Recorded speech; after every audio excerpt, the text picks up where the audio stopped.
Vivekananda coaching channel में आप सभी का बहुत बहुत स्वागत है। आज जो हम टॉपिक लेकर के आए हैं आप लोगों के सामने 12th के बिहार बोर्ड के इंग्लिश का टॉपिक है, ठीक है। और इसमें एक चैप्टर जो है वो मैकाविटी द मिस्ट्री कैट, और ये चैप्टर भी बहुत ज़्यादा इम्पोर्टेंट है। सब आपको पता होगा कि बिहार बोर्ड के बच्चों को पता होगा कि ऑब्जेक्टिव 50% और 50% सब्जेक्टिव टाइप के क्वेश्चन पूछे जाते हैं। तो ऑब्जेक्टिव जो खास करके आते हैं आपको राइटर से रिलेटेड क्वेश्चंस और उनके बारे में कहानी के कहीं कहीं से उठा करके कोई टॉपिक पूछ लिया जाता है, तो सारे के सारे चैप्टर को आपको पढ़ना होता है, तभी आप सभी तरह के क्वेश्चन सब्जेक्टिव सभी तरह के क्वेश्चन का आप जवाब दे सकते हैं। हमारा विश्वास मानिए कि आप ये वीडियोस देखने के बाद आसानी पूर्वक आप सब्जेक्टिव हो या ऑब्जेक्टिव हो, सभी तरह के क्वेश्चन का आप आसानी पूर्वक आंसर दे सकते हैं। तो चलिए हम स्टार्ट करते हैं। चैप्टर का जो नाम है मैकाविटी द मिस्ट्री कैट, ठीक है। सबसे पहले हम अबाउट ऑथर के बारे में जानेंगे, ठीक है। Thomas Stearns Eliot. अब थॉमस इनका खुद का नाम था, स्टीयन्स इनके माता का नाम था, और इलियट जो था इनके फादर्स का नाम था। और इनके जो बॉर्न हुआ था वो हुआ था 26 सितंबर 1888 को, और इनके जो डेथ हुआ था 4 जनवरी 1965 ईस्वी को। ये एक ब्रिटिश एसेइस्ट थे, पब्लिशर थे, प्ले राइट थे, उसके बाद लिटरेसी वर्क भी किए हुए थे, एंड सोशल क्रिटिक थे, और साथ साथ एंड वन ऑफ द सबसे बड़ी बात जो ये था, ये 20वीं सदी के एक महान कवियों में से एक थे, ठीक ना। सबसे मेजर्स कवियों में से महान जो कवि होते हैं उनमें से एक थे, ठीक है।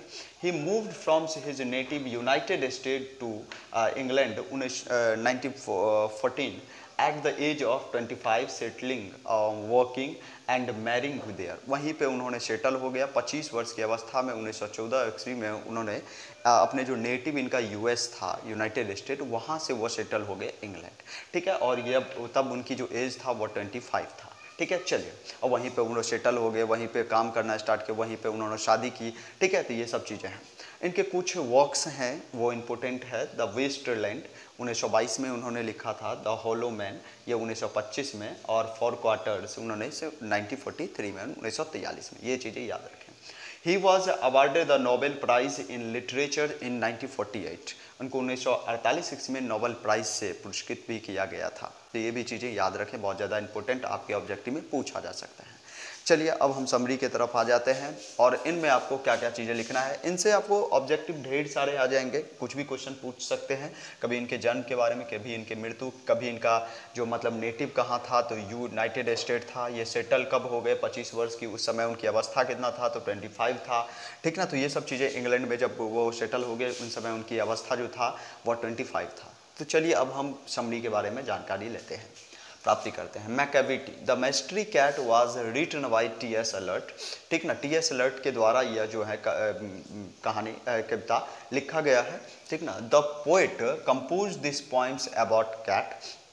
कवि जो है यह किसके बारे में, तो एक कैट के बारे में इन्होंने लिखा है, ठीक ना। ही टेल्स वो हमें बताते हैं that Macavity is so clever. बहुत ज़्यादा मैकाविटी जो है वो बहुत ज़्यादा क्या है, तो क्लेवर है, चालाक है। He is very tall and thin, बहुत ही लंबा और पतला भी है, ठीक है।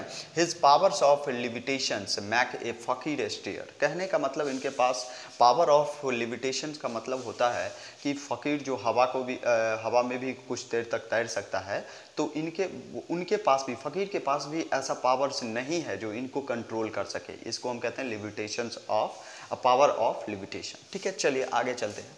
The poet says that when it does crimes he never stays there।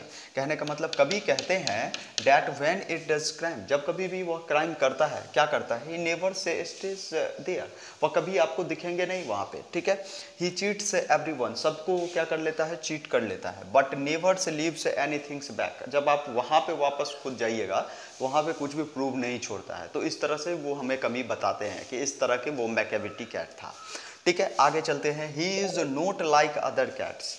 ऐसा कोई भी कैट नहीं है इसके तरह, ऐसा जैसे मैकाविटी है, ठीक है। उसके बाद he is a smart cat, वो बहुत ही स्मार्ट कैट है। और and he always does mysterious things, he always makes, वो हमेशा जो है वो क्या करता है, कीमती वस्तु को तोड़फोड़ करता रहता है। ही ऑलवेज मैक्स क्राइम, वो हमेशा क्राइम करता रहता है, but never's be present there, कभी भी वो वहाँ पे नहीं रहता है। उसके बाद he attracts even the poet from his personality and cleverness, इन सब चीज़ों से कभी जो है आकर्षित हुए हैं इनके मैकेविटी को। और no other cat is like Macavity, और इस तरह का कोई भी जो है वह कैट नहीं है। चलिए, thank you for my watchings video, और किस तरह का वीडियो आपको लगा वो हमारे कमेंट में ज़रूर लिखिएगा। और नेक्स्ट वीडियोज़ में हम इसके जितने भी सब्जेक्टिव ऑब्जेक्टिव टाइप के क्वेश्चन होंगे वो सारे लेकर के आएंगे। चलिए, थैंक यू।